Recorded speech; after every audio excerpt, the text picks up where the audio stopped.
To introduce is Guy Shrubsole here. He's an energy campaigner at Friends of the Earth. He's currently involved in the campaign Clean British Energy, which aims to transform the way that Britain produces and uses its energy. Using clean British energy is our best hope for a clean, secure and affordable fuel energy future. Guy, alongside fellow campaigners, have been working with the public, raising awareness about energy policy and the effect that the energy bill will have on them.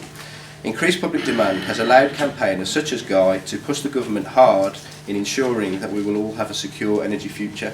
Guy Shrubsole, who is an energy campaigner for Friends of the Earth. Thanks for having me here tonight. Well, building so much gas that it would break the fourth carbon budget. That's the budget that takes us up to the end of the 2020s, that would put us on a path to being, being in a way that would be sustainable within contributing to our tackling climate change. But Osborne and the Treasury were happy to dilute, are very happy to dilute this.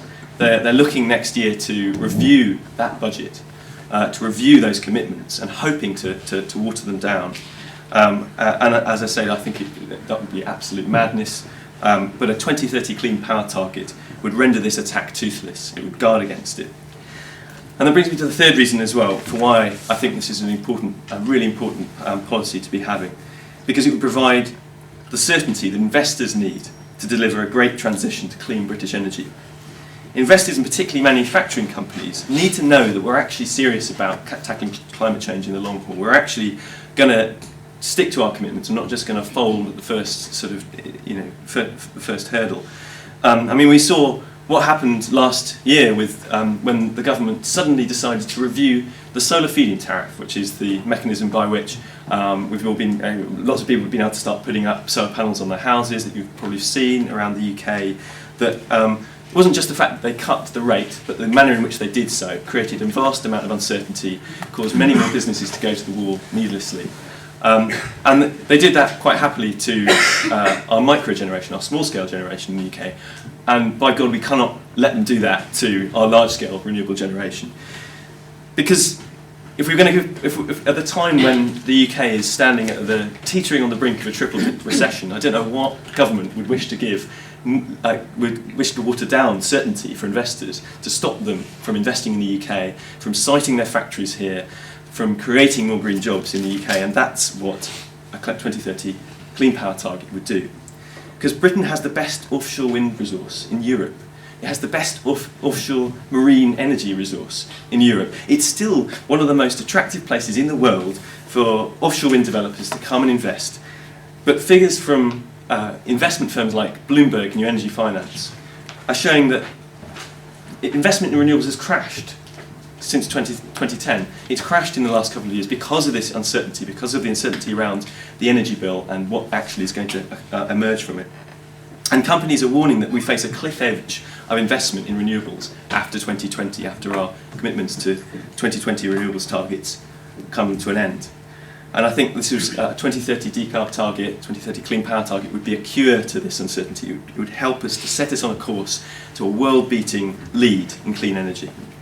Let me just briefly rebut a few of the arguments that you may have heard the government recently coming up with against having this target. One is the argument that you don't actually have to reduce electricity emissions so much, because we can get other sectors to do more. We can get households to cut more, or we can get industry to cut more. Well, this is technically infeasible and economically costly, because we need to clean up electricity first if we're to have a low-carbon electric transport fleet in the future, or to have things like electric heating and to expand that. So it doesn't make any sense to say we have to start in other sectors when electricity has to come first. And the government's own modelling, as well as the modelling of its own independent advisors, the Committee on Climate Change, states plainly that it would be more costly for other sectors to have to do more. We have to start with electricity, and we have to start now. So another argument, very briefly, is the one that's put forward now by Ed Davey, the Secretary of State for Energy. And he's now saying that we don't need a target because we've already got one, because he himself introduced, as part of the bill a fortnight ago, the energy bill currently going through Parliament, a target that would do this. And let me tell you what he really did. He introduced possibly the weakest and most pathetic excuse for a compromise in the history of political compromise. If you really want to know, he introduced an amendment to take a power in secondary legislation to consider in 2016 whether or not you needed to set a target range in the future. So in other words, if that confused you, imagine the uncertainty that it's creating for energy investors. And why, as I say, why any government would wish to do that at a time when we're teetering on the brink of a triple-dip recession is really beyond me. So briefly, the politics. Because I think we have actually a wonderful, a really rare and tantalising opportunity to sort this mess out. And when I say we, I don't mean the government, I mean us, holding our elected representatives to account, like Steve here, I'm sure, to actually press them into doing the right thing. Because two MPs, a Conservative Tim Yeo and a Labour MP Barry Gardiner, have introduced an amendment to the energy bill that would establish a strong, binding, clean power target for the UK. It's ready and waiting for the MPs to sign up to it. Already there's a momentum towards doing so. Ed Miliband has, to his credit, committed the Labour Party to a 2030 decarb target. So I'm seriously hoping that Steve McCabe will reiterate his personal commitment and support for the amendment later tonight. But this is a cross-party amendment, and it's vital that MPs of all stripes sign up to it. It's not just something that one party holds. Can I get a show of hands if your MP is John Hemming, the Liberal Democrat John Hemming? Anybody here? Or any? There's nobody wants to. Nobody wants to. Fine. Maybe nobody wants to admit. If there's anybody out there who, or if you know friends, if you've got friends who live in John Hemming's constituency, or any other people who live in Liberal Democrat constituencies.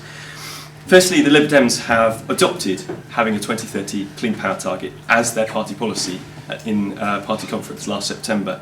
So their leadership has entirely failed to deliver on this in the coalition negotiations that have happened since then. John Hemming has personally pledged his support for a target in the past, and I have the photos to prove it. So now it's up to you in the corner, sir, and also anybody else who wants to pressure Lib Dem MPs into actually delivering on their party policy to do so. And if you have a Conservative MP as your MP, well, we're of course working with sympathetic Conservative MPs as well. To be honest, on current performance, it's looking like the Conservatives are going to do better in the number of people who rebel than the Liberal Democrats. So I think it's kind of a bit of a race really now to kind of see who we can get to sign up more. So, an exciting political fight, a proposal that hundreds of businesses and NGOs are now actually behind and want to see happen, and a golden opportunity to get it sealed into law. So I really hope that you'll get involved in this fight. Cheers. Thanks, guys. It was really passionate and informative.